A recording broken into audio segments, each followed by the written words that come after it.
जय श्री कृष्ण। आप सभी को चैत्र पूर्णिमा की ढेरों शुभकामनाएं।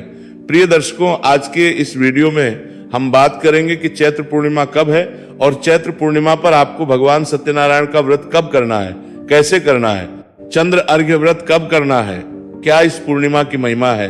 ये पूर्णिमा पवन पुत्र हनुमान जी का जन्मोत्सव भी होती है, तो कैसे आपको हनुमान जी का जन्मोत्सव इस दिन मनाना चाहिए, कैसे ये पूर्णिमा आपके जीवन का उद्धार करने वाली है, कैसे आप इसका संपूर्ण पुण्य फल प्राप्त कर सकते हैं, क्या करें और क्या ना करें, इस प्रकार से संपूर्ण जानकारी आने वाली पूर्णिमा के विषय में इस वीडियो में प्रदान की जाएगी। आपसे निवेदन है कि वीडियो यदि थोड़ा सा भी उपयोगी लगे तो कृपया एक बार लाइक अवश्य कीजिएगा।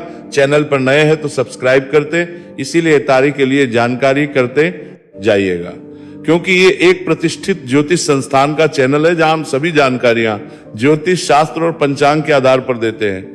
आपको बताते हैं कि कौन सी तिथि कब है, व्रत आदि कब करना है, क्या विधि है, क्या नियम है और क्या गलती नहीं करनी है। यदि आप सभी व्रत और त्योहारों की सही शास्त्रीय जानकारी पाते रहना चाहते हैं तो कृपया चैनल को सब्सक्राइब कीजिए और बेल आइकन को प्रेस कीजिए एवं आप सब्सक्राइब का बटन दबाएंगे तो वहां एक घंटी का निशान बना हुआ आएगा, उसको अवश्य दबाइएगा, तभी आपको हमारे सभी वीडियो प्राप्त होंगे, अन्यथा आपसे जानकारी छूट जाएगी। प्रिय दर्शकों, आइए अब बात करते हैं चैत्र पूर्णिमा की। भक्तों, चैत्र मास की पूर्णिमा की बहुत अद्भुत महिमा है।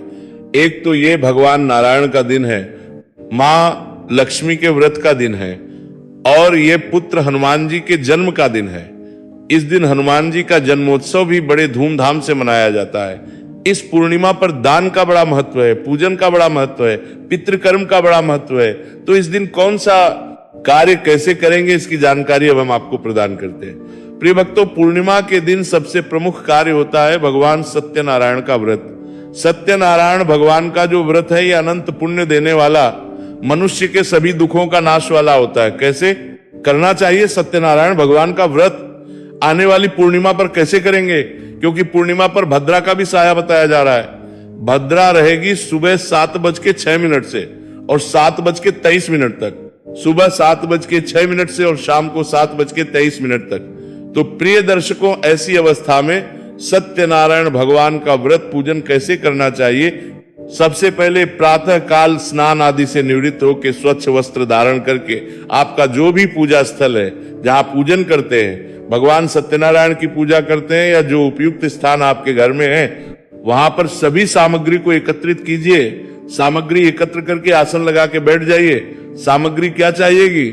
सबसे प्रमुख है भगवान सत्यनारायण का चित्र, प्रतिमा या तस्वीर। उनको स्थापित करने के लिए एक चौकी की आवश्यकता होगी। उस पर बिछाने के लिए पीले रंग के वस्त्र हो तो बहुत उत्तम है। रोली मोली पान सुपारी लौंग इलायची धूप दीप नैवेद्य पुष्प जनेऊ भगवान को अर्पित करने के लिए पंचामृत बनाएंगे। कच्चा दूध, दही, घी, शहद, शक्कर, गंगा जल, ये सामग्री आपको पूजा के लिए चाहिए। ये सारी सामग्री एकत्र कीजिए। एक लोटा तांबे का लीजिए, अच्छे से मांझ लीजिए उसको। उसमें पहले थोड़ा सा गंगा जल भरिए, फिर शुद्ध जल भरिए और अब आसन लगा के पूर्व दिशा या उत्तर दिशा की ओर मुख करके बैठ जाइए। सबसे पहले लोटे में जो जल है उस जल के छींटे दीजिए पुष्प के माध्यम से उस स्थान पर जहां बैठकर आपने पूजन करना है और उस सामग्री पर जो भगवान को अर्पित करनी है, क्योंकि जो सामग्री आप लाए हैं ये आपके पास आने से पहले ना जाने किसने किस अवस्था में छुई है, इसीलिए इसका शुद्धिकरण आवश्यक है। भगवान को अर्पित करने से पहले ओम अपवित्र अपवित्रो वा सर्वावस्था गतोपिवा यह स्मरेत पुंडरीकाक्षंस बाह्याभ्यंतर शुचिय, इस प्रकार से जल के छींटे देके स्थान को शुद्ध किया, सामग्री को पवित्र किया। अब आप चौकी लगाइए, चौकी पर पीला वस्त्र बिछाइए, भगवान नारायण की तस्वीर या प्रतिमा को स्थापित कीजिए, उनके सामने घी का दिया रखिए, धूप रखिए। तेल का दिया भी जलाते हैं तो उल्टे हाथ की ओर रखिएगा और घी का दिया सीधे हाथ की ओर होगा। विपरीत दिशा में धूप स्थापित करेंगे। इस प्रकार भगवान की स्थापना करने के बाद सबसे पहले अपने हाथ पे जल लीजिए, हाथ धो लीजिए। हाथ धोने के बाद 3 बार आपने जल आचमनी करनी है। एक एक मंत्र हम बोलेंगे, एक एक चम्मच जल सीधे हाथ पे लीजिएगा और पी जाइएगा। ओम माधवाय नमः, जल लीजिए, पी जाइए। ओम केशवाय नमः, जल लीजिए, पी जाइए। ओम नारायणाय नमः, जल लीजिए, पी जाइए। ओम ऋषिकेशाय नमो नमः, जल लीजिए सीधे हाथ पे और हाथ धो लीजिए। हाथ धोने के बाद अपने आप को तिलक कीजिए, मौली बांधिए। पारिवारिक लोग बैठकर पूजन कर रहे हैं तो उनको भी तिलक कीजिए और मौली बांधिए। अब आप धूप और दीप को प्रज्वलित कीजिए। हम मंत्र पढ़ते हैं, शुभम करोति कल्याणम आरोग्यों धन संपदा, शत्रु बुद्धि विनाशाय दीप ज्योतिर्नमो नस्तुते। धूप दीप प्रज्वलित करके सीधे हाथ पे जल लीजिए, हाथ धो लीजिए। हाथ धोने के बाद व्रत पूजन का संकल्प करेंगे। संकल्प करने के लिए सीधे हाथ पर जल लीजिए, 1 चम्मच और अक्षत रखिए, पुष्प रखिए या दक्षिणा के रूप में जो भी रखना चाहते हैं वह रखिए। 3 बार बोलिए ओम श्री विष्णु, ओम श्री विष्णु, ओम श्री विष्णु। अपना नाम, अपना गोत्र, जिस स्थान पर बैठकर पूजन कर रहे हैं वहां का मकान नंबर, क्षेत्र का नाम, शहर का नाम, चैत्र, आयु आरोग्यता प्राप्त, शुभ संपत्ति प्राप्त, भगवान सत्यनारायण पूर्णिमा व्रत पूजन संकल्प श्री विष्णु, और यह संकल्प भगवान के चरणों में अर्पित कर दीजिए। संकल्प करने के बाद भगवान का पूजन करेंगे। सबसे पहले भगवान को उपाध्य आज अर्पित किया जाता है। भगवान सत्यनारायण के सामने एक कटोरी या पात्र रख दीजिए, उसमें आप पद्य, अर्घ्य, आजमनिका जल और पूजन आदि की सामग्री अर्पित कीजिएगा। इससे वो जल और सामग्री इधर उधर फैलेगी नहीं, पैरों में नहीं आएगी। ओम नारायणाय नमः पूर्णिमा पूजन अंतर्गत भगवान श्री सत्यनारायण पद के रूप में जल अर्पित कीजिए। भाव ये रखिए कि आप भगवान के पैर धुला रहे हैं। अब अर्घ्य के रूप में 1 चम्मच जल अर्पित कीजिएगा। ओम सत्यनारायणाय नमः, ओम श्री सत्यनारायणाय नमः पद अर्पित किया। अर्पित करने के बाद भगवान को स्नान कराएंगे। स्नान कराने के लिए पुष्प के माध्यम से जल के छींटे दे सकते हैं, जल के छींटे दीजिएगा। सत्यनारायणाय नमः स्नान समर भगवान को जल अर्पित कीजिए। स्नान कराने के बाद प्रभु को स्नान कराया जाता है, तो बनाइए कच्चा दूध, दही, घी, शहद, शक्कर मिला के और को फूल पर लगा लीजिए, वह प्रभु को अर्पित करेंगे। ओम सत्यनारायणाय नमः पंचामृत स्नान, ऐसे स्नान करा के फिर शुद्धियों तक स्नान कराते हैं शुद्ध जल से। ओम सत्यनारायणाय नमः, ये शुद्ध जल से स्नान कराइए प्रभु को। स्नान कराने के बाद भगवान को वस्त्र के रूप में मौली का एक टुकड़ा तोड़ के अर्पित कीजिए। ओम सत्यनारायणाय नमः जनेऊ लीजिए। जनेऊ को रोली, कुमकुम आदि से तिलक कर लीजिए। उसके बाद वह अर्पित कीजिएगा सत्यनारायणाय नमः यज्ञ पवित्र समर्पया। कभी भी प्लेन जो जनेऊ आती है उसको ऐसे अर्पित नहीं करना, उसको या तो तिलक करना, रोली, कुमकुम आदि से हल्दी लगा लीजिएगा, फिर अर्पित कीजिएगा। यज्ञ पवित्र अर्पित करने के बाद भगवान को तिलक कीजिए। ओम सत्यनारायणाय महागंधम समर्पण, अक्षत लगाइए भगवान को। भगवान को पुष्प अर्पित करेंगे। फूलों की माला हो आपके पास तो माला पहनाइएगा। सत्यनारायणाय नमः पुष्प समर्पित कीजिए भगवान को। माला अर्पित कीजिए। माला अर्पित करने के बाद, पुष्प समर्पित करने के बाद भगवान को धूप दिखाइएगा और दीप दिखाइएगा। ओम सत्यनारायणाय नमः धूपम दर्शयामि, ओम सत्यनारायणाय नमः दीपम दर्शयामि। धूप दीप दिखाइए और नैवेद्य अर्पित कीजिए। क्या है, जो भी फल मिठाई आपके पास है वो मिश्री है, तो मिश्री अगर बताशा है तो बताशा नैवेद्य के रूप में आप भगवान को अर्पित कीजिएगा। ओम सत्यनारायण समर व्यायाम ही जलाचमनी कराने के लिए 1 चम्मच जल लीजिए और भगवान को अर्पित कीजिए। ओम सत्यनारायण नमः तांबुल पान का पत्ता पे 2 लौंग, 2 इलायची, सुपारी रखिए और वह बीड़ा बनाकर भगवान को अर्पित कीजिए। सत्यनारायण जो भी दक्षिणा आप अर्पित करना चाहते हैं, दक्षिणा भगवान को चढ़ाइए और हाथ जोड़ के नमस्कार कीजिए। इस प्रकार आपको भगवान सत्यनारायण की पूजा करनी है। सत्यनारायण भगवान की पूजा करके अब आप सत्यनारायण भगवान की 5 अध्याय कथा सुनिए। कथा सुनने के लिए अगर चैनल पर नए हैं तो चैनल को सब्सक्राइब कीजिए, कथा सुनिए, आरती कीजिए, आरती करके नियम अनुसार दिन को व्यतीत कीजिए, ब्रह्मचर्य का पालन करिए, भगवान के चरणों में मन को लगाते हुए दिन कीजिए, को कीर्तन कीजिए।